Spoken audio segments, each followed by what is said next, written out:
Once upon a time, the infamous rover Reynardo plundered the floating isles. Then his mother called him to her deathbed. "Swear to me that you won't die on the gallows," she rasped. Reluctantly, he swore. And he whiled away his days at home with music, cards, and wine. But the Emperor had changed. He'd been good once, a shy, almost humble toad. He'd built universities.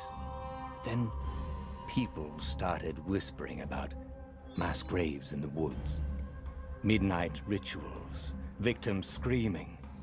The Imperial Ravens would round up entire villages, and no one ever returned. The Ravens had come to Ubar scouting for ancient books said to be of great power. But the librarians had hidden the books, so they'd burnt the librarians. The citizens, outraged, had driven them off. The Ravens had come back with dropships. The kid had fled with one of those books. He was brave and dumb and wanted to join the rebellion. And Reynardo had promised his mother he'd protect him.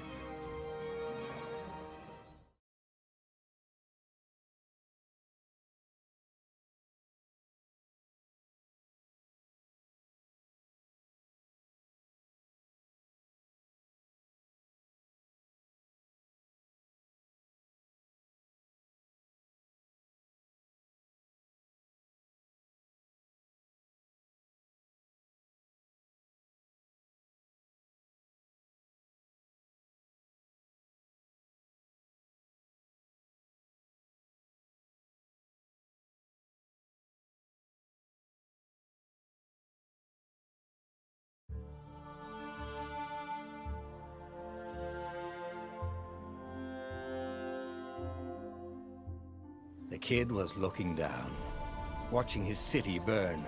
"Sorry, kid," Reynardo told the kid. "Look, if we give them the book, they'll leave you alone." "My mother died for this book!" "I promised her I'd protect you." "Oh, damn it." The kid had run off. With the book, of course. So Reynardo had to run after him.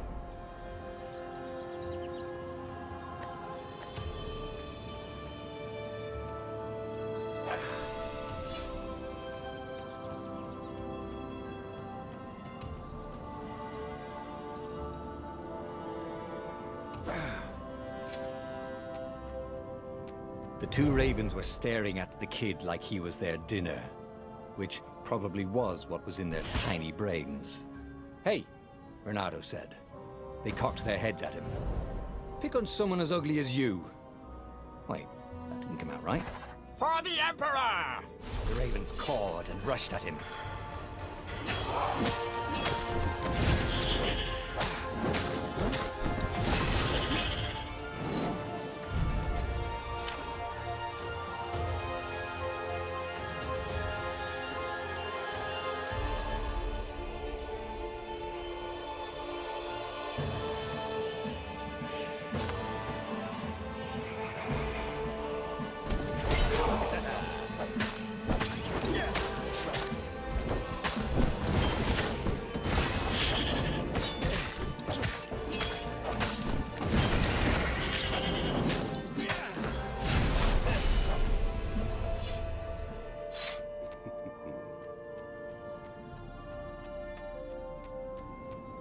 A dropship flew overhead.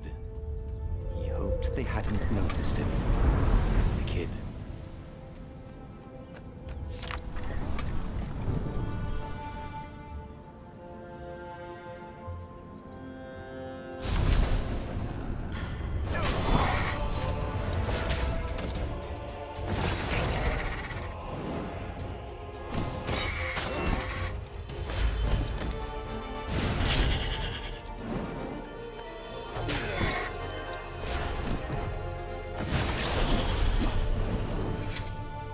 Oh, right.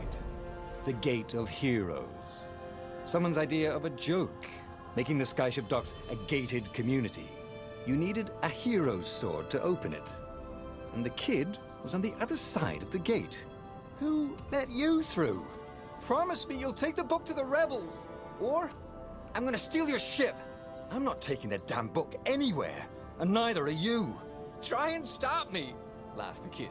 I bet you don't even have a hero sword. And with that, the kid hopped away. Had to hand it to the kid. He was an idiot, but he had guts.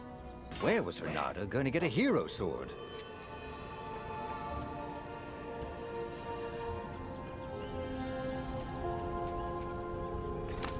Ore and wind essence? That sounds about right. I'll need a workshop, though. Perfect.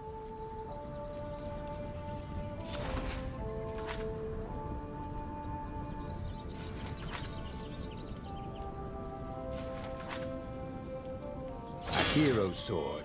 QED.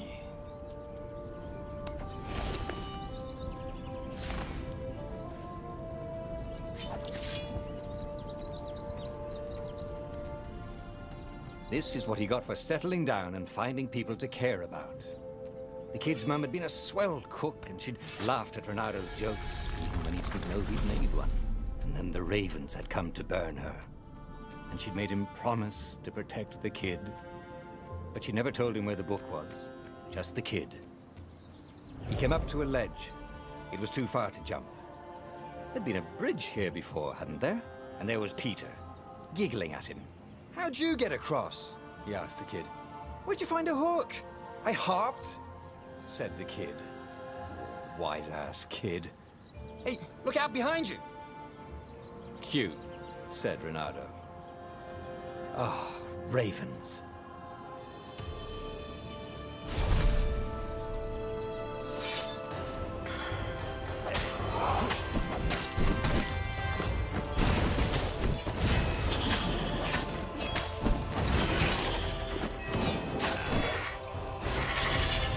It was time to talk some sense into the kid. Just hook his way across the ledge and chase the kid down. Thing was, he hadn't used his hook since he'd retired. How had he done it? Maybe if he meditated at that altar there, he'd remember his old skills.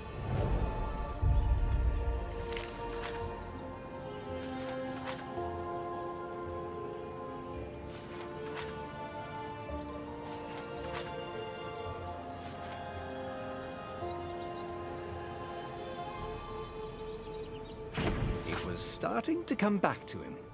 Something you never completely forgot, like how to freeze time when attacking. The more he fought, the more he'd probably remember.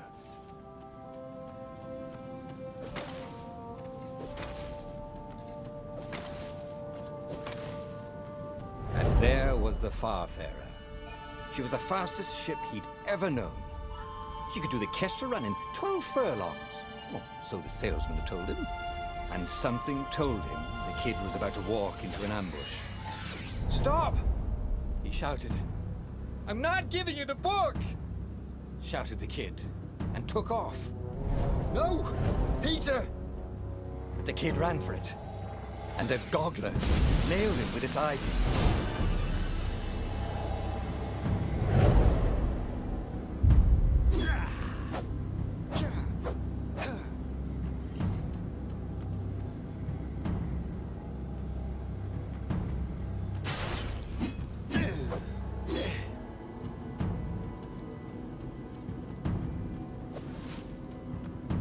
The book was unburned.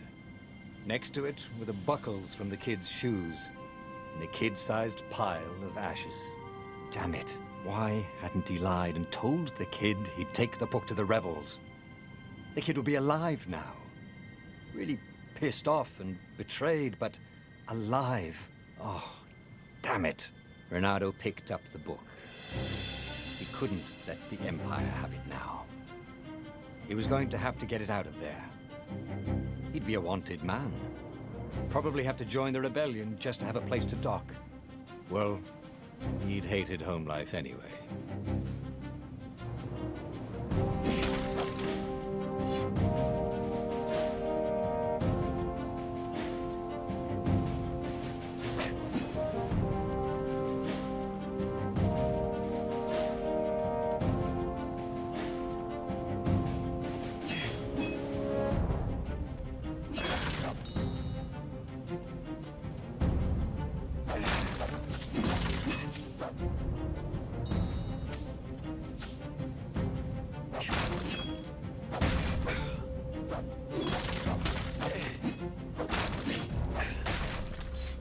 was the big deal about this book anyway?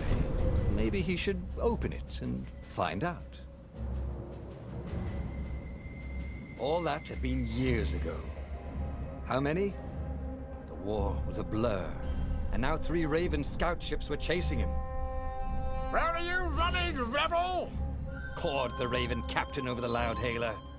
Renato could see them cranking up their catapults. Just going out for milk? Renato yelled back.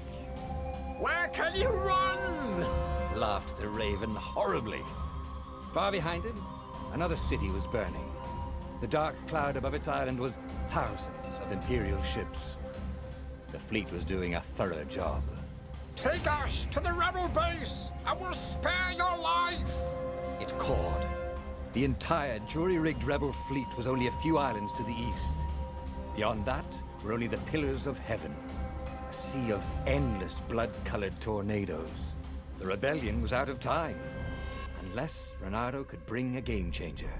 Maybe he could. Renato had found out where he could find the pieces of the Sky Ripper, the legendary weapon that had exiled the lost gods. Surely a legendary weapon could win the final battle. On the other hand, his old friend Lapino had sent Renato a desperate message saying he had a brilliant scheme to save the rebellion. If Renato could only rescue him. Renato dived the Farfarer towards the abyss. As he felt the heat of the jet stream, the Raven ships peeled off, not stable enough to follow him down there.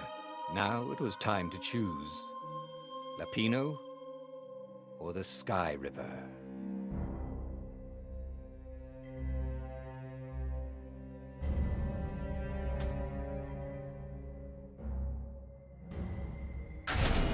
Every child knew about the Sky Ripper. The Transcendent Emperor had buried its pieces. What could have brought them to light? This Emperor, Isengrim III, had once been kind, but he'd gone mad. And now he was conducting secret, obscene rituals to bring back the lost gods. Had he, somehow, summoned the long-lost components of the legendary weapon out of the deep places of the earth? It was more than Renato could fathom.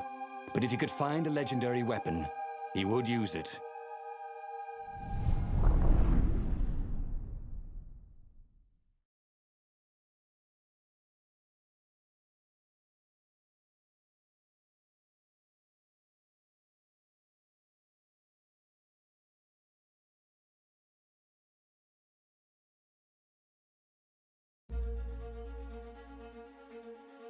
As he set foot on the island, Renato could not help but feel a tinge of guilt.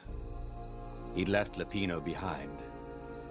He hoped the Mad Rabbit had somehow escaped the Ravens. He hoped they hadn't eaten him. If they had, he hoped they hadn't eaten him alive. Why had he chosen the Sky Ripper? Renato never made plans that required constant vigilance. He was a hero. He didn't think too much. He just went with his gut and hoped it all worked out. The Sky Ripper was a long shot. He'd have to devote himself to it. No side journeys, no rescuing old friends. That was against his nature. Could he stick with it?